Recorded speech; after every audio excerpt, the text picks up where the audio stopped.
So an old Italian man, he lived alone and in the country. It was spring and he wanted to dig his tomato garden as he had done every year, but it was very hard work for the ageing man as the ground was hard. His only son, Vincent, who used to help him, was currently in prison. The old man wrote a letter to his son and described his predicament. "Dear Vincent, I'm feeling pretty bad because it looks like I won't be able to plant my tomato garden this year. I'm just getting too old to be digging up the garden plot. If you were here, my troubles will be over. I know you would dig the plot for me. Love, Dad." A few days later, a letter arrived from Vincent. "Dear Dad, not for nothing, don't dig up the garden. That's where I buried the bodies. Love, Vincent." At 4 a.m. the next morning, FBI agents and local police arrived at the old man's house and dug up the entire area. However, they didn't find any bodies, so they apologised to the old man and they left. That same day, the old man received a letter from his son. "Dear Dad, go ahead and plant the tomatoes. That's the best I could do under the circumstances. Love, Vinny." Don't you love solution-orientated people? Just get the job done. So how many of you consider yourselves artistic? A few of you? Do you know, you are entrepreneurs, you are business people, and creating a business is one of the most creative, artistic ventures that you can do. Because you start with a blank sheet of paper and courage, and usually a debt, and you create something out of nothing. That's an amazing thing.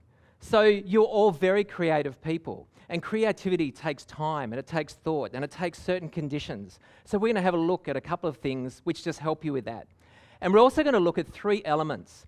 When you look at success statistics in business, you know it's not just about having professional acumen, a great idea, or a great service. There are other elements in play. And we're going to look at 3 elements. And I'm just going to invite you to, as you're doing your business planning, as we go hurtling towards 2016, that you can explore those 3 ideas and see how they're playing out in the enterprises that you're creating.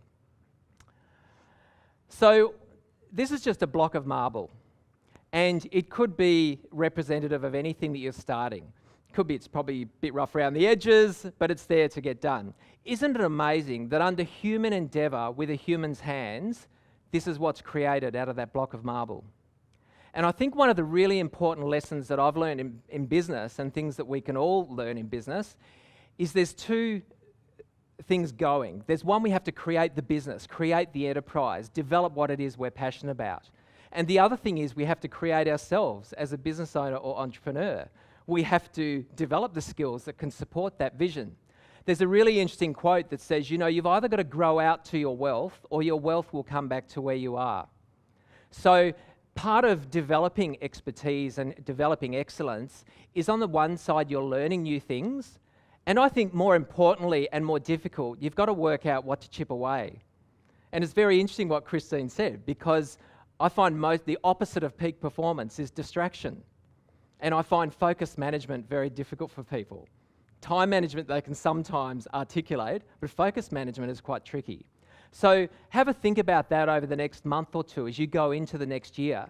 And you think, you know, yes, I need to learn some things, but what is it I need to chip away? What is it I need to chip away that will allow me to create something beautiful? So wasn't life wonderful in 1950? God, we were relaxed, you know? We wonder what we did with our time. And this is from the NBN data, and this is a great document to download free from the Australian government. It's wonderful research. Because this is what you're existing in, this is what you're creating in, and this is what your clients, customers, and employees are dealing with as well.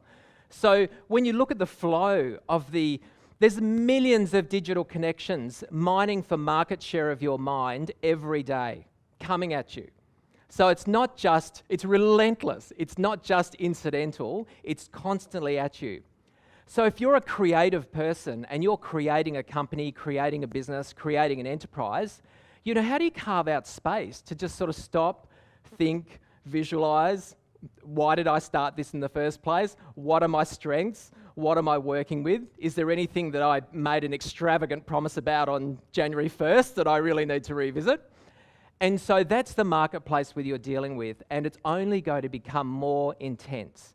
And so it's important that you have a strategy that carves out space for you to stop and think. A really interesting thing to try is allow the first 60 minutes of your day just to be digital free and focus on your most important priority. If 60 is too much, go for 30. If you can't handle 30, start with 5. I can see a few people getting a bit jittery in the audience. I know it's a big ask. I know, yeah, we've got a therapy group for that. You'll be fine.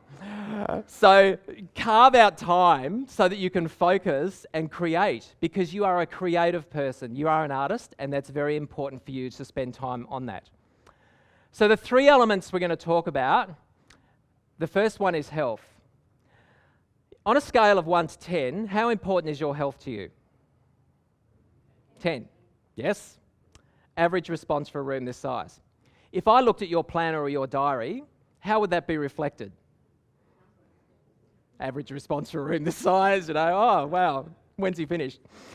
It's your health is at the center of everything you do. Every decision, every enterprise you build, every project you manage, every act of love, every conflict resolution, every management strategy, every act of leadership is all driven by your most important asset. That's your health and your energy. It's the asset that creates all the other assets.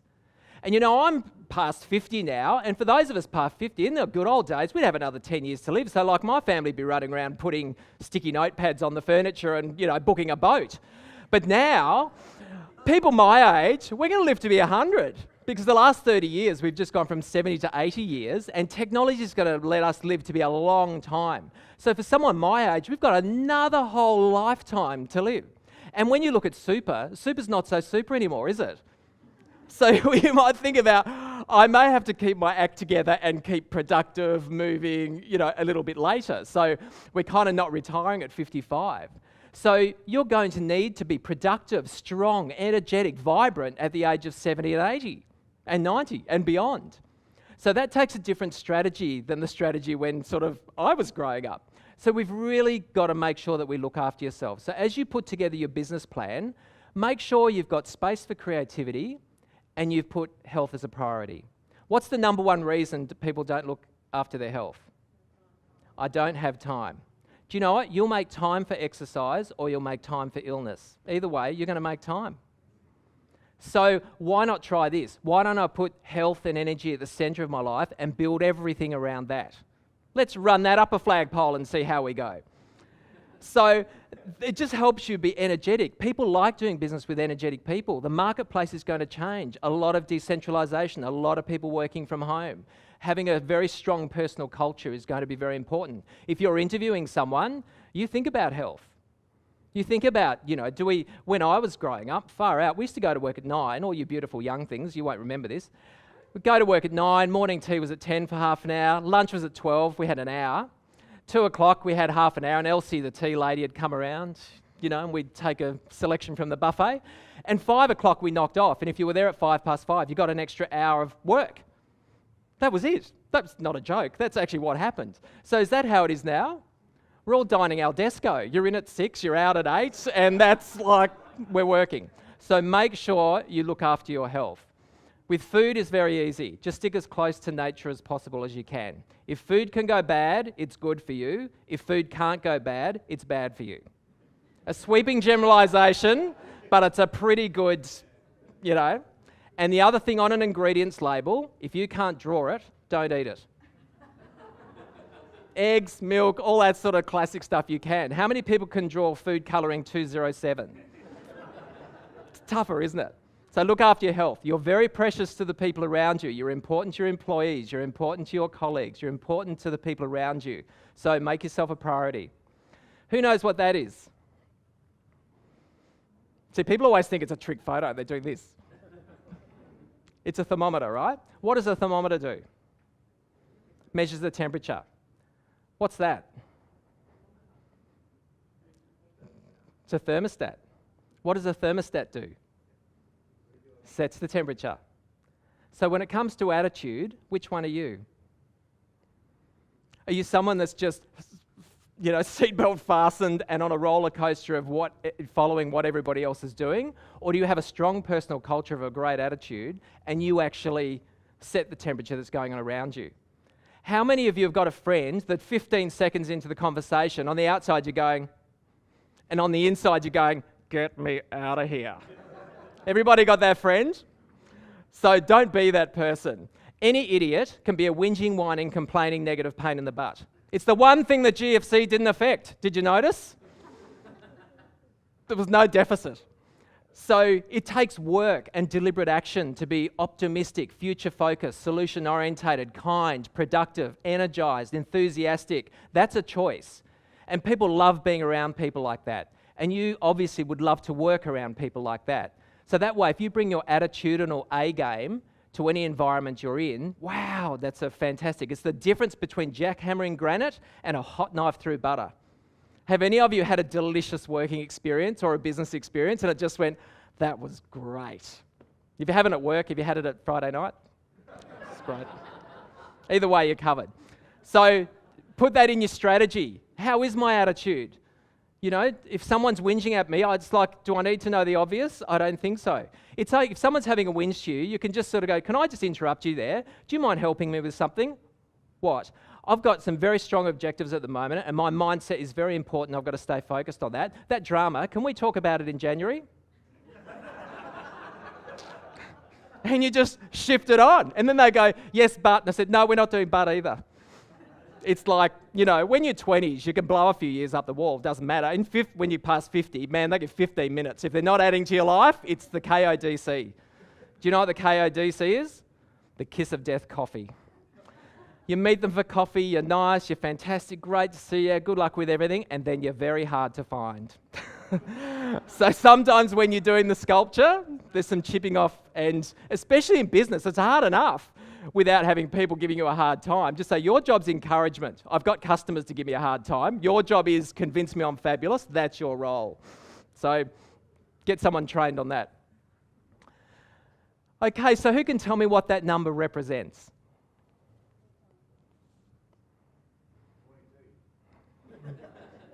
2 minutes to go.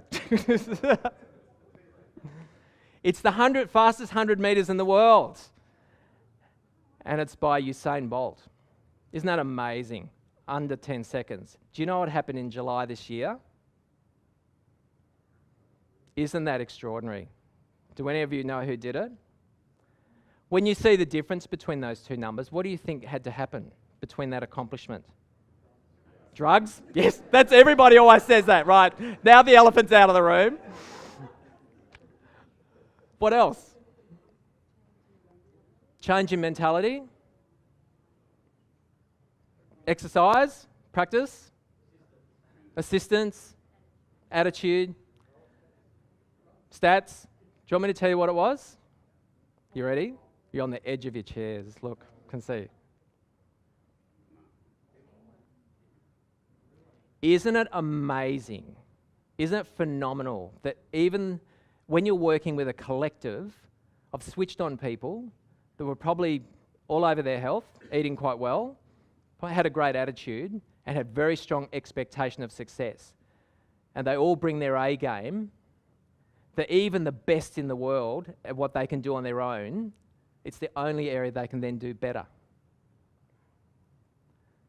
So if you're in business, if you're always starting at a standing start, it's just up to you, and it'll never be ideal. It'll never be what it could be. So that's why I just want to commend you for being part of an organisation like this, because it just means you're not at a standing start. There's help. There's other people you can talk to. And when you have the collective power of a group of people, even the best can be better. So how important do you think it is the people you surround yourself with? I mean, how many of you got kids? Are you a bit fussy who they hang out with? You know, if someone's on parole and, you know, he's just out of juvie, you think, oh, maybe not. But as adults, it's amazing who we'll interact with. So because you're the creator, you're at the center of your enterprise, you really need to treat yourself very well. You need to make sure you've got people around that are encouraging you, building up your dreams, affirming you for having the guts to actually go out and set up an enterprise. I mean, you create platforms for innovation, platforms for employment. It takes a lot of courage. And the greatest privilege is you get to explore the unrestrained possibilities of your potential, because you've got this blank piece of paper that you can create anything with. So there's a great joy in working with people, and there's a great power in that as well. So as you go into 2016, isn't that frightening? Like there's people that weren't born when the Olympics were on that now have their driver's license. Make sure you look after your health. You are the asset that drives the asset, and it won't just happen. Health seems so obvious, and it's just a matter of anchoring it in place. Doesn't have to be big dramatic things, but just put something there. Really work on having a great attitude. It's really normal to be normal.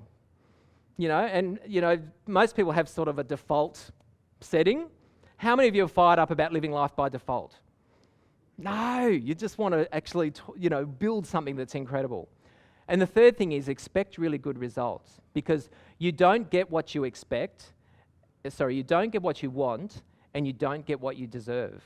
You get what you expect. And expectation is driven by desire, and desire is driven by having a very clear picture of what it is you want. Thank you.